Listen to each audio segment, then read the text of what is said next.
kedves vendégeim! Engedjék meg, hogy köszöntsem és színpadra szólítsam a jótékonysági rendezvényünk kezdeményezőjét, főszervezőjét, dr. Barkosi Sándor polgármester urat, és kedves feleségét, az est háziasszonyát, dr. Barkosiné Péter Andrát.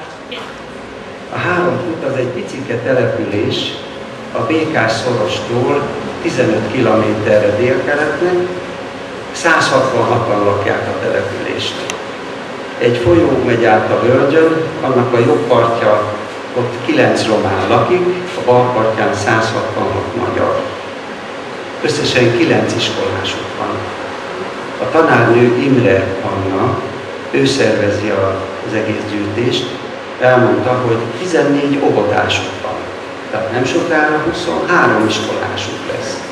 Szeptemberben volt egy hatalmas árvíz, teljesen megrongálta az iskolájukat, meg a kis templomocskájukat, ahogy ő mondta, és ennek az újjáépítését szeretnék segíteni. Kedves vendégek, az egy borzasztó dolog lenne, ha én itt történelmugrát vagy történelmi előadást tartanék önöknek Trianonról, ráadásul arról, amiről mindnyájan pontosan tudjuk, hogy a világon ennél nagyobb gyalázat nem történt egyetlen nemzettel sem. Nos, mivel itt mi most azért gyűltünk össze, hogy megtagadjuk Trianon, mégpedig oly módon, hogy egymás felé nyújtjuk a kezünket, most éppen egy 3 kúti kis falu felé, ahol 9 iskolás, illetve nem sokára már 23 iskolás fog velünk együtt nemet mondani Trianonra. Ezért nagyon-nagyon örülök, hogy együtt lehetünk, és bár azt kívánom, hogy ne egy gyászos és ne egy szomorú estének induljunk, hanem pontosan azzal a jótékonysággal, azzal a nemes cselekedettel, aminek kapcsán önök itt együtt összegyűltünk. De a díszünkben légy résen nemzetem. Nézd a sok csillagot, 48-56 ott ragyog. Értsd meg a lényegét, fogjuk egymás kezét, fogjuk egymás kezét, ahogy soha még.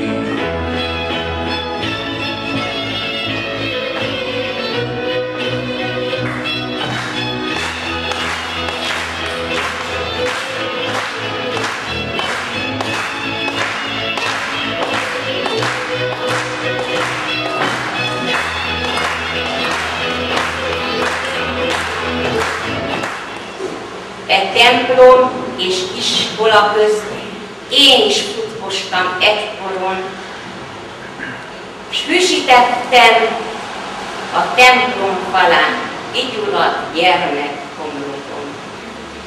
Azóta hányszor éltem át ott, lelkem zsenge tavaszkorát, ne hagyjátok a templomot és az iskolát. Gyere,